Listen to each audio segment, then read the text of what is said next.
ચિંતા કરવાનું નથી, આ કરી લેવું પછી એટલે ઉતાર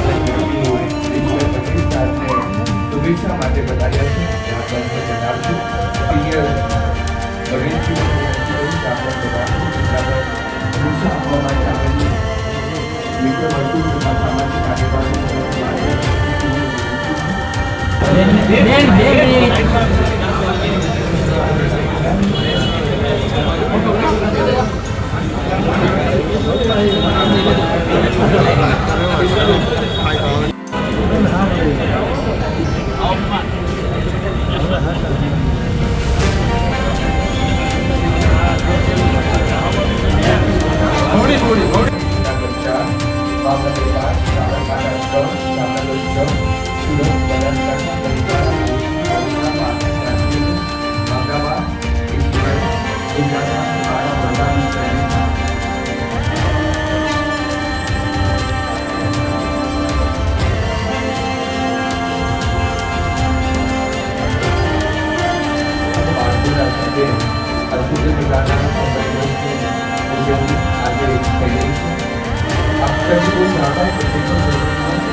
આજે ઓફિશિયલી સિનિયર સિટીઝનમાં પ્રવેશ કરું છું. સતત 25 વર્ષ થયા મારા મિત્રો દ્વારા રક્તદાન કેમ્પો થતા.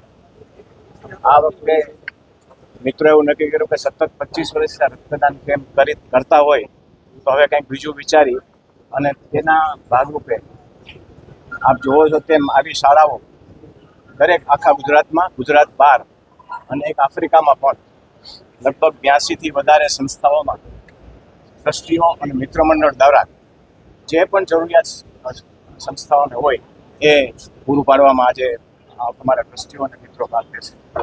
અને ખાસ કરીને આજે મારા જન્મદિવસે આ યુવાનો મિત્રો ટ્રસ્ટીશ્રીઓ જે મને હું બતાવે છે બદલ એનો ઋણ ક્યારેય ચૂકવી નહીં શકું. આભાર સાહેબ. આજે સારો દિવસ છે. હંમેશા તમે યુવાનોનું સારું વિચારતા હો છો. જ્યારે યુવાનોને રાજકારણમાં આવવું જોઈએ એવું તમારું નિવેદન હતું, ત્યારે કાંતિ અમૃતિ અને ગોપાલ ઇટાલિયા એકબીજા ઉપર જ્યારે લોકો ઉપર શું અસર થશે? હું એમ કહીશ કે જ્યારે યુવાનોની વાત આવે, દેશની વાત આવે, આપણા સ્ટેટની વાત આવે ત્યારે રાજકારણને પર રાખી કોઈ પણ પાર્ટી પણ તે સાચી વાત હોય સાચી વાત. રાજીનામા કેટલા કેમ કે એક ટુકડીમાં 3 કરોડ રૂપિયાના ખર્ચ વહીવટી તંત્ર લોકોને પણ સમયની આપની વાત બિલકુલ સાચી છે. હું એમ માનું છું કે જે પણ પ્રતિનિધિ ચૂંટાઈને આવતા હોય અને એટલીસ્ટ 5 વર્ષ એ લોકોએ સતત કામ કર્યું. કોંગ્રેસ પ્રમુખ તરીકે પાટીદાર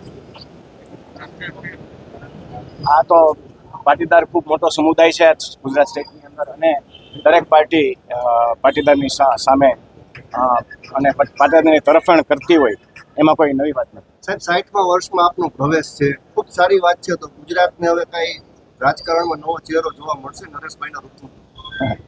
મેં આની પહેલા 22માં બહુ ક્લિયર કર્યું છે કે હું રાજકારણમાં સિનિયર સિટીઝન ઓલરેડી થઈ ચૂક્યો છું અને જેટલું સમાજમાં કામ કરી શકાય એ શાંતિથી સમાજમાં કામ કરવા દે તો પણ સારું. સમાજ ઈચ્છે તો નરેશભાઈ ગોપાલ ઇટાલિયા અને કાંતિ રાજીનામાવાળી વોટ પૂરી થવી.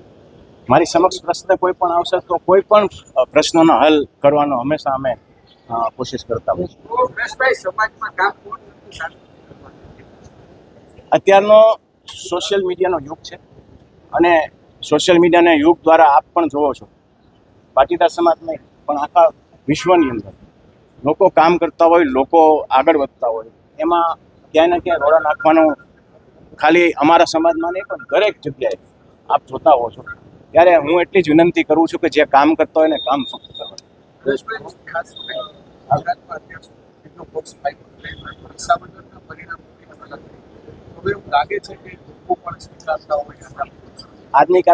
આજની તારીખે કોઈ સ્પષ્ટ રાજકારણની વાત આપ ન પૂછો તો સારું.